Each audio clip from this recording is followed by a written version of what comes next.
వి gold trusted gold buyers మీరు తాకట్టు పెట్టిన బంగారాన్ని విడిపించి ఈ రోజు ఉన్న మార్కెట్ ధరకు కొనబడను 7771077720. Welcome to iDream media. So జనరల్గా యూరిన్కి సంబంధించిన అనేక రకాల సమస్యలు ఇబ్బంది పెడుతూ ఉంటాయి. విమెన్లో ఎక్కువగా ఈ ప్రాబ్లం అనేది మనం చూస్తూ ఉంటాము. అయితే వీటిలో ఎక్కువగా ఏంటంటే తరచుగా మూత్రానికి వెళ్ళడం, ఎక్కువగా యూరినేషన్కి వెళ్ళడానికి అవసరం రావడం అనేది ఇబ్బంది పెట్టే సమస్య. అయితే ఇది డే టైంలో ఉంటుంది, కొందరికి నైట్లో కూడా ఎక్కువసార్లు మూత్రానికి వెళ్ళాల్సిన అవసరం అనేది ఉంటుంది.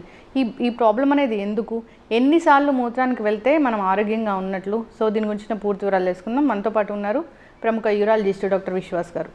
డాక్టర్ గారు నమస్తే అండి. డాక్టర్ గారు, జనరల్గా ఒక హెల్దీ హ్యూమన్ యూరిన్కి వెళ్ళాలంటే ఎన్నిసార్లు వెళ్తే అది హెల్దీ అన్నట్లు? మనం రోజుకి 2.5 to 3 లీటర్స్ వాటర్ తీసుకుంటే 5 to 6 టైమ్స్ రోజంతా వెళ్ళేది నార్మల్ అనిపిస్తుంది. కొంతమంది 2.5 to 3 లీటర్స్ తీసుకున్నా చాలా సార్లు వెళ్తే దాన్ని అధికంగా వెళ్తున్నారని చెప్తాం. 5 to 6 కన్నా ఎక్కువ ఉంటే ఇది జనరల్గా. అల్టిమేట్లీ మనం ఎంత వాటర్ తీసుకుంటామో దాన్ని బట్టి మన యూరిన్ అవుట్పుట్ డిసైడ్. కొంతమంది 4 నుంచి 5 లీటర్లు తీసుకుంటారు. ఆబ్వియస్గా వాళ్ళు ఒక 8 నుంచి 9 సార్లు వెళ్తూ ఉంటారు. అది మెయిన్లీ వాళ్ళు వాటర్ ఎక్కువ తీసుకుంటున్నారు కాబట్టి ఎక్కువ సార్లు వెళ్తున్నారు. ప్రాబ్లంగా అయితే మనం చూడం. వాటర్ తక్కువ తీసుకున్నా ఎక్కువ సార్లు వెళ్తున్నారంటే అది ప్రాబ్లం అని చూస్తాం. ఓకే, అసలు జనరల్గా ఒక మనిషికి ఎంత నీళ్ళు అనేది అవసరం అవుతుంది? So depends on the occupation. Labour ఉన్నారు, లేకపోతే ఎండలో బాగా తిరుగుతున్నారు, హార్డ్ వర్క్ చేస్తారు అంటే వాళ్ళకి 3 to 3.5 లీటర్స్ మినిమం తాగాల్సి వస్తుంది. ఎందుకంటే వాళ్ళు ఎక్కువగా డీహైడ్రేట్ అవుతుంటారు. ఎవరైతే డస్ట్ జాబ్ చేస్తారో లేకపోతే ఇంట్లోనే పని చేస్తారో వాళ్ళకి 2.5 to 3 లీటర్స్ ఇస్ ఎనఫ్. దాహం వేసినప్పుడు తాగితే సరిపోదా? గుర్తుపెట్టుకొని ఇలా లీటర్స్ వాటర్ తాగాల్సిన అవసరం ఉంటుందా డాక్టర్ గారు? ఎస్. సో మనం కిడ్నీ ప్రాపర్గా ఫంక్షన్ అవ్వాలంటే అడిక్వేట్ హైడ్రేషన్ అనేది చాలా కంపల్సరీ. మనం తక్కువ నీళ్లు తాగి దాహం అయినప్పుడే తాగితే ఏమవుతుందంటే స్టోన్ ఫార్మేషన్ రిస్క్ పెరిగిపోతుంది అండ్ యూరిన్ ఇన్ఫెక్షన్ రిస్క్ కూడా పెరిగిపోతుంది. అందుకనే మనం గుర్తుపెట్టుకొని రోజుకి 2.5 to 3 లీటర్స్ కనీసం వాటర్ ఇంటేక్ అనేది ఫిక్స్ చేసుకోవాలి. ఓకే, అయితే డాక్టర్ గారు, తరచుగా మూత్రానికి వెళ్ళడం అంటే 5 to 6 టైమ్స్ కన్నా ఎక్కువగా మూత్రానికి వెళ్ళాల్సి వస్తే, నీరు తక్కువగా తీసుకున్నా కానీ, సఫిషియెంట్ నీరు తీసుకున్నా కానీ ఎక్కువసార్లు మూత్రానికి వెళ్ళాల్సి రావడం అనేది ఒక అనారోగ్య సమస్యలాగా చెప్తామా? ఎస్. సో దీంట్లో 2 రకాలుగా ఉంటుంది, ఫంక్షనల్ లేకపోతే అనాటమికల్. సో కొంతమందికి యూరిన్ దారిలో ఏమైనా ఇబ్బంది ఉంది లేదా బ్లాడర్లో ఏమైనా ఇబ్బంది ఉంటే గిన తరచుగా మూత్రానికి వెళ్తారు. సో యూరిన్ బ్లాడర్ పూర్తిగా ఖాళీ అవ్వకపోతే బ్లాడర్కి ఏమనిపిస్తుంది, బ్లాడర్లో ఇంకా యూరిన్ ఉంది అనిపిస్తుంది. సో బ్రెయిన్కి సిగ్నల్ వెళ్ళి మళ్ళీ యూరిన్ వెళ్ళాలి అని పేషెంట్ యూరిన్కి వెళ్తూ ఉంటారు. ఇంకోటి దారి సన్నగా ఉండడం వల్ల, పూర్తిగా ఖాళీ అవ్వకపోవడం వల్ల కూడా చాలామంది యూరిన్ పెడతారు. అండ్ మూడవది ఏంటంటే ఓవర్ యాక్టివ్ బ్లాడర్. ఇది యూజువల్గా వింటర్ సీజన్లో కానీ కొంచెం రెయినీ సీజన్లో కానీ చాలామందికి ఉంటుంది. దాంట్లో ఏంటంటే బ్లాడర్ కొంచెం సెన్సిటివ్గా ఉంటుంది. సో తరచుగా కాంట్రాక్ట్ అవ్వడము, తరచుగా యూరిన్ పోయాలి అనే సిగ్నల్ రావడం వల్ల ఏ దారిలో ఏ ఇబ్బంది లేకున్నా కానీ పేషెంట్ తరచుగా యూరిన్కి వెళ్తుంటారు. దీనికి కొన్ని ఇవి ఉంటాయి, టాబ్లెట్స్ ఉంటాయి. దాని హెల్ప్తో బ్లాడర్ సెన్సిటైజేషన్ ఇది చేసుకొని ఇది ఈజీగా ట్రీట్ చేసుకోవచ్చు. అండ్ అదే స్కానింగ్ లేదా యూరోఫ్లోమెట్రీ అనే ఒక టెస్ట్తో మనం డిసైడ్ చేస్తాం పేషెంట్కి యూరిన్ దారిలో ఏమైనా ఇబ్బంది ఉందా, లేకపోతే బ్లాడర్ పూర్తిగా ఖాళీ అవుతుందా లేదా అని చూసుకొని మనం ట్రీట్మెంట్ ఇస్తాం. ఓకే, ఇది నైట్లో కూడా చాలామంది ఇలాంటి ప్రాబ్లం ఫేస్ చేస్తూ ఉంటారు, అదెందుకు? సో బేసికలీ బీపీహెచ్ అనే ఒక సమస్య ఉంటుంది, బినైన్ ప్రోస్టాటిక్ హైపర్ప్లేషియా. ఇది మగవాళ్ళలో మాత్రమే అవుతుంది. 50 years దాటాక వాళ్ళకి నాక్ట్యూరియా అంటాం, అది ఫస్ట్ సిమ్టమ్. ప్రోస్టేట్ సమస్య ఉన్న వాళ్ళకి నాక్ట్యూరియా అనేది ఫస్ట్ సిమ్టమ్. అంటే night time more than once లేచి వెళ్ళాల్సి రావటం. సో అటువంటప్పుడు మనం ప్రోస్టేట్కి తగిన టెస్టులు చేసి దాన్ని ట్రీట్మెంట్ చేస్తే అది సెట్ అయిపోతుంది. మిగతాది యంగ్ పాపులేషన్లో, మేల్స్లో కానీ ఫీమేల్స్లో కానీ. మేల్స్లో అయితే చాలా రేర్గా చూస్తుంటాము. ఓవర్ యాక్టివ్ బ్లాడర్ ఉంటే అవుతుంది, లేదా యూరిన్ దారిలో ఏమైనా సమస్య ఉంటే వస్తుంది. యంగ్ ఉమెన్లో రికరెంట్ ఇన్ఫెక్షన్స్ అనేది చాలా కామన్. ఎంత కామన్ అంటే ఒక మహిళలో జీవితాంతంలో అట్లీస్ట్ వన్స్ యూరిన్ ఇన్ఫెక్షన్ రావడం 50% రిస్క్ ఉంటుంది. సో బయట ఒక 1000 మంది ఉన్నారనుకోండి, దాంట్లో 500 మందికి ఎప్పుడో ఒకసారి ఒక ఇన్ఫెక్షన్ వచ్చే ఉంటుంది. సో ఆ ఇన్ఫెక్షన్ రావడం వల్ల నాక్చురియా రావచ్చు లేదా డే టైమ్ ఫ్రీక్వెన్సీ రావచ్చు. ఇంకోటి వాళ్ళకు కూడా ఓవర్ యాక్టివ్ బ్లాడర్ అనే సమస్య రావచ్చు. దానివల్ల కూడా తరచుగా యూరిన్ వెళ్ళే ఇది ఉంటుంది. ఎట్లా తగ్గిస్తారు డాక్టర్ గారు? అది దానికి ట్రీట్మెంట్ అంటే ఎలా ఉంటుంది? సర్జరీలా లేకపోతే టాబ్లెట్స్తో సరిపోతుంది? సో యూజువల్గా ఇన్ఫెక్షన్స్ ట్రీట్మెంట్ టాబ్లెట్స్తోనే సరిపోతుంది. కొంతమంది రికరెంట్ యూటీఐస్ అని వింటుంటాం. అది ఆడవాళ్లలో చాలా కామన్గా వింటుంటాం. ఎందుకంటే మహిళల్లో యూరిన్ దారి చాలా చిన్నగా ఉంటుంది, జస్ట్ 4 సెంటీమీటర్స్ ఉంటుంది. బ్లాడర్కి మన బయట ప్రపంచానికి జస్ట్ 4 సెంటీమీటర్స్. సో బ్యాక్టీరియా ఈజీగా బ్లాడర్లోకి ఎంటర్ అవుతుంది. అందుకే మహిళల్లో రికరెంట్ ఇన్ఫెక్షన్స్ కామన్గా చూస్తుంటాం. సో రికరెంట్ ఇన్ఫెక్షన్స్ ఉంది అనే డెఫినేషన్ ఏంటంటే 6 నెలల్లో 2 సార్లు రావడం లేదా 1 సంవత్సరంలో 3 సార్లు కంటే ఎక్కువ రావడం. అప్పుడు మనం రికరెంట్ ఇన్ఫెక్షన్స్ అని చేసి ఏంటి సమస్య అని నెక్స్ట్ చూస్తుంటాం. జస్ట్ వన్స్ ఆర్ ట్వైస్ వచ్చింది అంటే జస్ట్ ఒక క్యాజువల్ ఇన్ఫెక్షన్గా భావించి ఒక యాంటీబయాటిక్ కోర్సు ఆపేస్తాం, ఎక్కువ టెస్ట్ చేయం. 6 నెలల్లో 2 సార్లు కంటే ఎక్కువ రావడం లేదా 1 సంవత్సరంలో 3 సార్లు కంటే ఎక్కువ రావడం, అప్పుడు రికరెంట్ ఇన్ఫెక్షన్స్ వచ్చి స్కానింగ్ చేయడము లేదా యూరిన్ దారిలో ఏమైనా ప్రాబ్లం ఉందా చూసుకోవడము, ఇవన్నీ చూసుకొని ఆ ట్రీట్మెంట్ని ఇచ్చేస్తాం. యూరిన్ దారిలో ప్రాబ్లం మెయిన్లీ ఓల్డ్ ఏజ్లో వస్తుంది. యంగ్ పాపులేషన్లో దారిలో చిన్నబడడం ఇవన్నీ యూజువల్గా చూడడం. సో ఓల్డ్ ఏజ్లో ఉంటే దారి చిన్నబడితే దానికి ఆపరేషన్ చేస్తాం. కాకపోతే ఇన్ఫెక్షన్స్ లేదా ఓవర్ యాక్టివ్ బ్లాడర్కి మెడిసిన్స్తో క్యూర్ అయిపోతుంది. అసలు ఇలాంటి ప్రాబ్లం రాకూడదు అంటే జాగ్రత్తలు ఏముంటాయి? సో మెయిన్ అంటే వాటర్.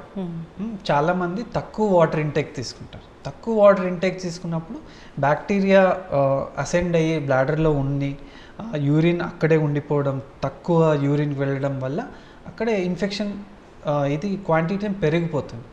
అదే మనం బాగా వాటర్ తీసుకున్నాం అనుకోండి, చిన్న బ్యాక్టీరియా ఎంటర్ అయినా మనం యూరిన్ పోసేస్తాం కాబట్టి ఫ్లష్ అయిపోతుంది. అది first point, inadequate drinking of water. Second వచ్చేసి కొంతమంది హ్యాబిచువల్గా యూరిన్కి అనేది డిలే చేస్తుంటాం. ఇప్పుడు యూరిన్ వచ్చింది వెంటనే టాయిలెట్ వెళ్ళకుండా ఇంకొక 1-2 hours తర్వాత పోద్దాంలే అలా ఉంటుంది.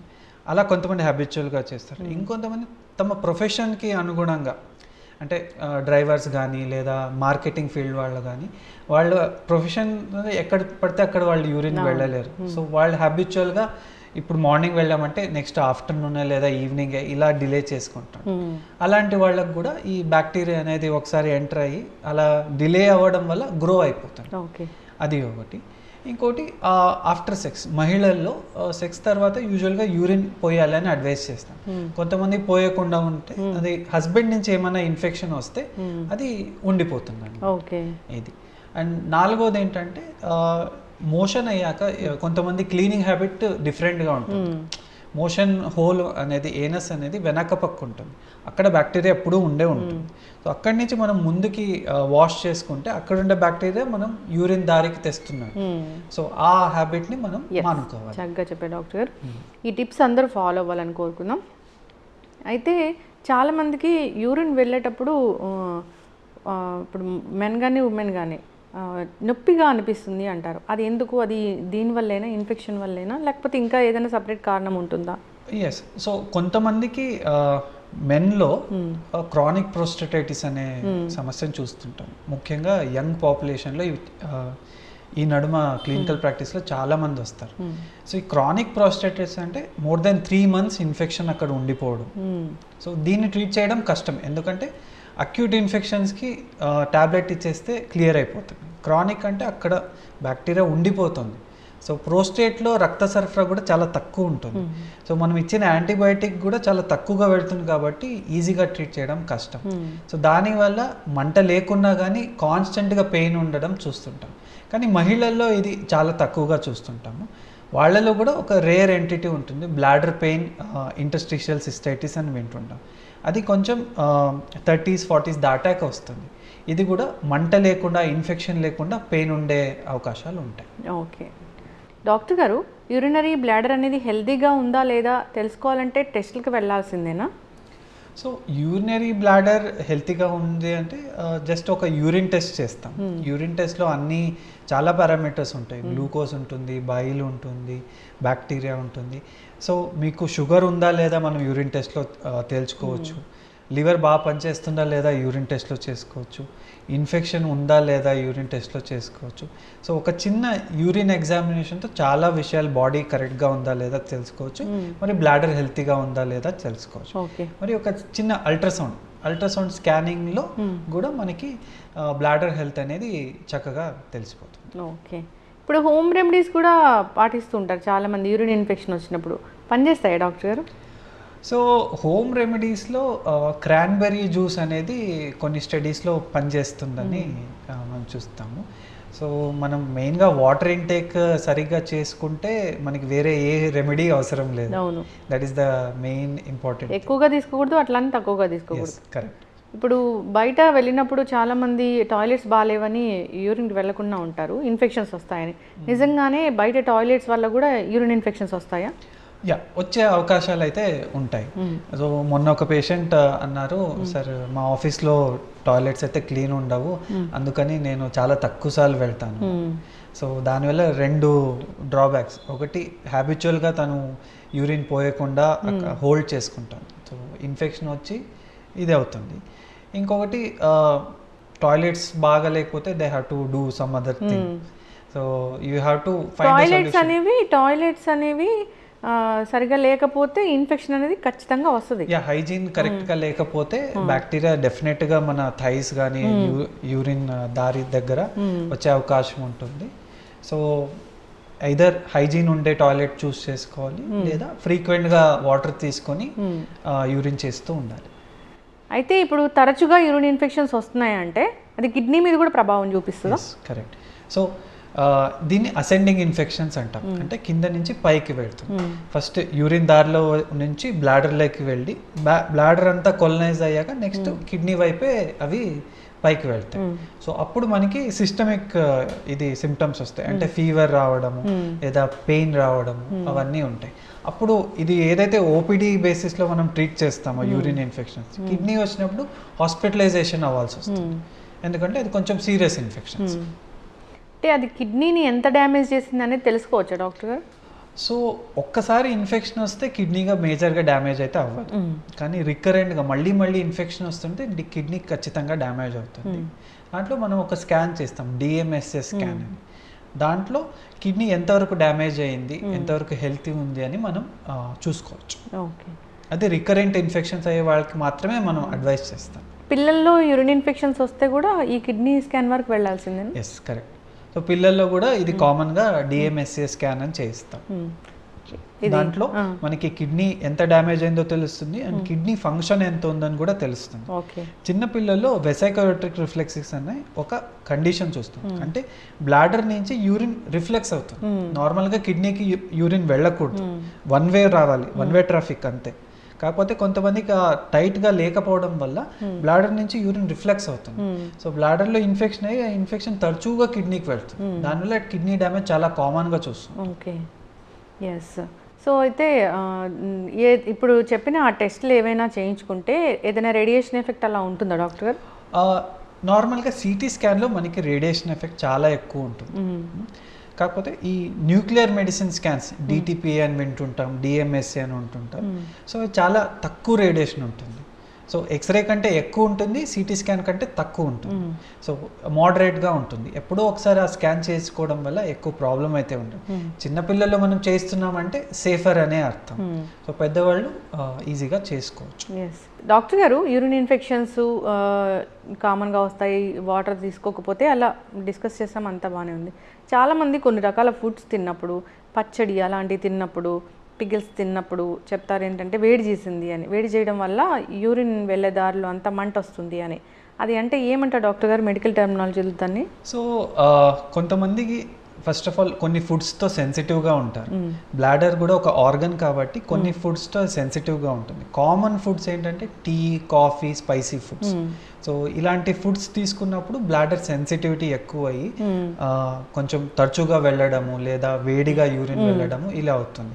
అండ్ దానికి తోడు పేషెంట్ తక్కువ నీళ్ళు తాగుతున్నారంటే యూరిన్ ఎల్లోగా వెళ్ళడము, వేడిగా వెళ్ళడము చూస్తుంటాం.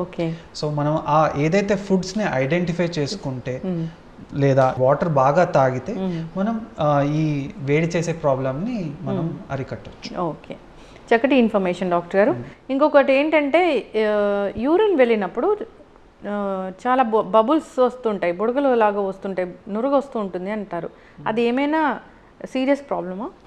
సో కొన్నిసార్లు నురగ రావడం అంటే మనం ఎప్పుడో ఒకసారి నురగ రావడం లేదా యూరిన్ ఫోర్స్గా పాస్ చేసిన నురగ రావడం అది నార్మలే చూస్తాం.